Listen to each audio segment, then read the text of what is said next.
Night in Abilene wasn't quiet. It was loud, drunk. A cattle town pushed to its limit. A small knot of vagrants had taken over the street, shoving passers-by, smashing bottles, daring anyone to intervene. Men who'd been overserved and turned loose with nowhere to go. But out of the shadows stepped a man, alone, no revolver in hand. Just a big man rolling up his sleeves. The mob laughed when they saw him. Then they started to circle. As he stepped in close, the laughter thinned, the bravado cracked. One thundering punch, then another. Men dropped to the dirt, quick, brutal, and efficient. And just like that, the noise stopped.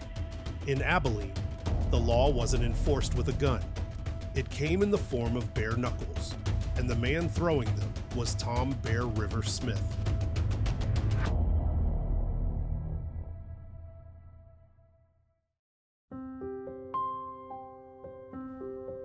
Today, Abilene is quiet, orderly, easy to walk through. People come here for history, for the old Abilene Town District, for a taste of the cowtown version of the West that survived long enough to be preserved. The kind of place regularly ranked among the best small towns in America, proud of its past, comfortable with its present.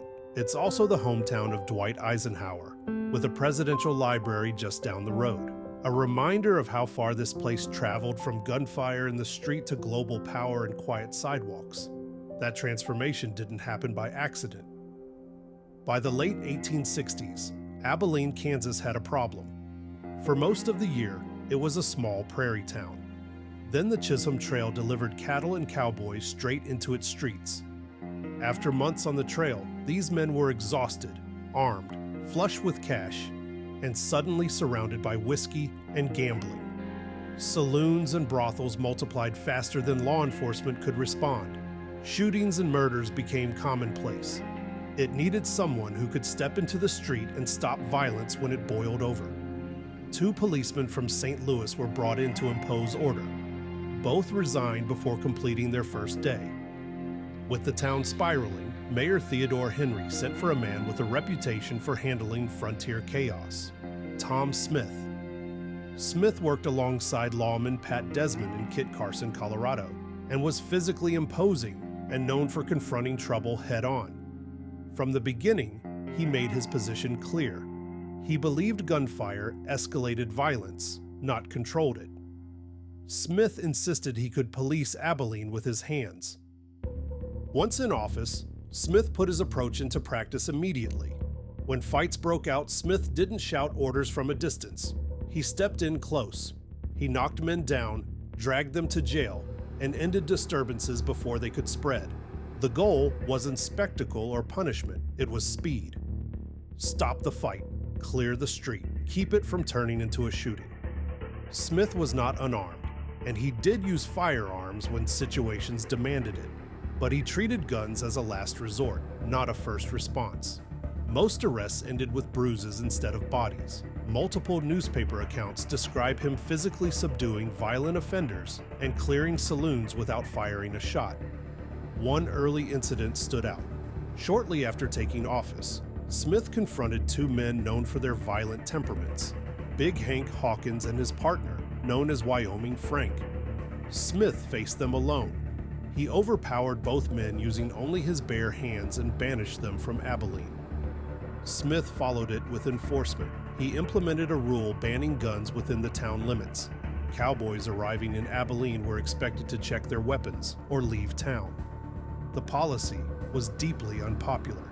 Within his first 2 months as Marshal, Smith survived 2 assassination attempts. Even so, order held. Shootings declined, and Smith earned broad support from Abilene citizens. Smith worked hard to keep Abilene from boiling over, and for a while, fists were enough. On November 2nd, 1870, Tom Smith left Abilene to serve a warrant. Smith and a temporary deputy named James McDonald were attempting to arrest 2 local farmers, Andrew McConnell and Moses Miles. The men were wanted in connection with the murder of an Abilene resident named John Shea. They were located at a small settlement approximately 10 miles outside town. When Smith and his deputy confronted the suspects, a gunfight erupted. Smith was shot in the chest but managed to return fire, wounding McConnell. At that point, his deputy fled the scene. Smith was left wounded and alone. As he lay incapacitated, Moses Miles struck him with the butt of a rifle. He then took an axe and killed him. Tom Smith died outside the town he had spent months trying to hold together. McConnell and Miles escaped but were later captured and arrested in March of 1871. McConnell was sentenced to 12 years in prison. Miles received 16. Smith was buried in Abilene. A large tombstone was erected in his honor, marking his service and his death in the line of duty. His replacement as town marshal would be a man who approached violence very differently. Smith tried to limit violence by stepping directly into it himself. Restraint, he must have thought, could go a long way in a rough town. But the day he was killed made something clear. Restraint required vulnerability, and vulnerability was lethal in the Old West. His death changed the rules in Abilene. When the town chose his successor, it didn't choose another man willing to absorb that risk. It chose a message, and that message came in the form of Wild Bill Hickok.